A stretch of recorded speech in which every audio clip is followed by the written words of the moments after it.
Video की शुरुआत के लिए सुझाव। नमस्कार दोस्तों, आज हम उस अद्भुत ज्ञान की बात करेंगे जो भगवान श्री कृष्ण ने भगवद गीता में दिया है। यह ज्ञान न केवल हमारी आत्मा को शुद्ध करता है बल्कि हमें जीवन के असली उद्देश्य से भी रूबरू कराता है। आइए जानते हैं कि कैसे हम भगवान की प्रसन्नता प्राप्त कर सकते हैं। अंत तक बने रहें क्योंकि यह ज्ञान आपके जीवन को नई दिशा देने वाला है। भगवद गीता में भगवान श्री कृष्ण ने मानव जीवन के हर पहलू से संबंधित गहन आध्यात्मिक ज्ञान प्रदान किया है। यह ज्ञान न केवल धार्मिक आचरण को समझने में सहायक है बल्कि भगवान को प्रसन्न करने का सही मार्ग भी दिखाता है। गीता के माध्यम से भगवान ने भक्ति, ज्ञान और योग के द्वारा भगवान की कृपा और प्रसन्नता प्राप्त करने के मार्ग बताए हैं। अब हम विस्तार से उन सिद्धांतों और शिक्षाओं पर चर्चा करेंगे जिनसे भगवान श्री कृष्ण प्रसन्न होते हैं। यह चर्चा भगवद गीता के विभिन्न अध्यायों और श्लोकों पर आधारित होगी जो जीवन के कई पहलुओं को उजागर करती है। 1. कर्मयोग, निस्वार्थ भाव से कर्म करना। भगवान श्री कृष्ण ने भगवद गीता में कर्मयोग की महिमा का वर्णन किया है। उनका कहना है कि हमारा अधिकार केवल कर्म करने में है, न कि उसके फल में। जब हम फल की इच्छा किए बिना केवल कर्तव्य के भाव से कार्य करते हैं तो भगवान अति प्रसन्न होते हैं। गीता का श्लोक 2:42, कर्मण्येवाधिकारस्ते मा फलेषु कदाचन मा कर्मफल हेतुर्भूर्माते संगो अस्त्व कर्मणि। इसका अर्थ है कि हमें केवल अपने कर्तव्यों को निभाना चाहिए और उसके परिणाम की चिंता नहीं करनी चाहिए। इस प्रकार का निस्वार्थ कर्म हमें भगवान की कृपा दिलाने में सहायक होता है। सीख, जब हम स्वार्थ रहित कर्म करते हैं तो न केवल हम अपनी आत्मा को शुद्ध करते हैं बल्कि भगवान भी प्रसन्न होते हैं। ये कर्म मानवता के कल्याण के लिए होता है, न कि केवल व्यक्तिगत लाभ के लिए। डी. भक्ति योग, संपूर्ण समर्पण और भक्ति। भगवान श्री कृष्ण कहते हैं कि जो भक्त उन्हें अनन्य प्रेम और भक्ति से पूजते हैं वे उन्हें अत्यधिक प्रिय होते हैं। भक्ति का अर्थ केवल पूजा तक सीमित नहीं है बल्कि अपने समर्पण और निष्ठा में भगवान को सर्वोच्च मानने में है। गीता का श्लोक 9:22, अनन्याश्चिन्तयन्तो माम ये जना पर्युपासते तेषां नित्याभियुक्ताना योगक्षेमं वहाम्यहम्। यहां भगवान का आश्वासन है कि जो भक्त केवल उन्हें स्मरण करते हैं उनकी सभी आवश्यकताओं को भगवान स्वयं पूरा करते हैं। सिर्फ हमारी भक्ति भगवान के प्रति अन्य होती है और हम सभी सांसारिक इच्छाओं को त्याग कर भगवान में लीन हो जाते हैं तो भगवान हमारे जीवन को सुंदर बनाते हैं। ज्ञान योग, आत्मा का सच्चा ज्ञान।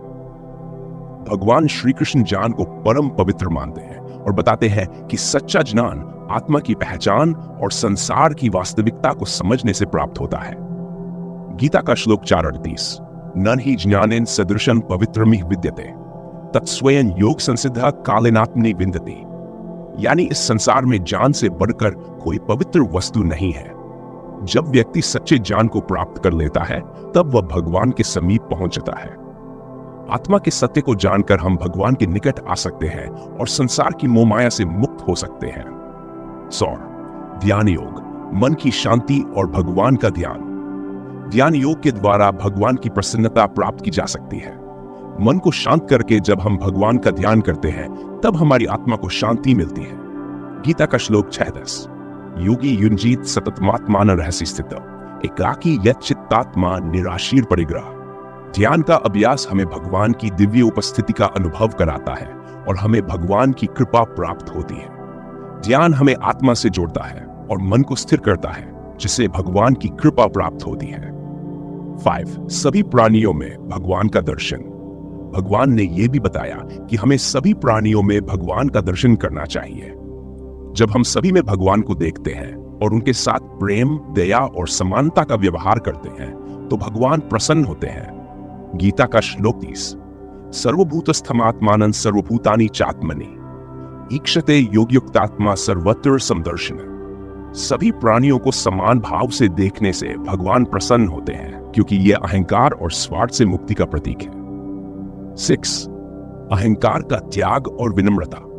भगवान श्री कृष्ण बताते हैं कि अहंकार भगवान को प्रसन्न करने में सबसे बड़ी बाधा है। जो व्यक्ति विनम्रता से कार्य करता है और अहंकार को त्यागता है वह भगवान का प्रिय बनता है। अमानित्वम दंभित्वम हिंसा क्षांतिरार्जवम आचार्योपासनं शौचं स्थैर्यमात्म विनिग्रह। अहंकार के त्याग से भगवान की कृपा प्राप्त की जा सकती है। मोह माया से मुक्ति।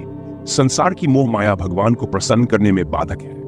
जो व्यक्ति मोह माया से मुक्त होता है वही भगवान के निकट आता है। गीता का श्लोक 7:14, दैवी हयेषा गुणमी मम माया दुरत्या मामेव ये प्रपद्यन्ते माया में तरंती ते। मोह माया से मुक्त होकर भगवान के प्रति संपूर्ण समर्पण ही भगवान की प्रसन्नता का कारण बनता है। वीडियो की समाप्ति के लिए सुझाव, अगर ये जान आपको कुछ नया सिखा पाया हो तो इसे अपने जीवन में उतारिए। भगवान को प्रसन्न करने का मार्ग कठिन नहीं, बस निस्वार्थ कर्म, सच्ची भक्ति और सच्चे ज्ञान को अपनाएं। अगली बार फिर से मिलेंगे कुछ और गूढ़ ज्ञान के साथ। तब तक भगवान की कृपा बनी रहे। धन्यवाद।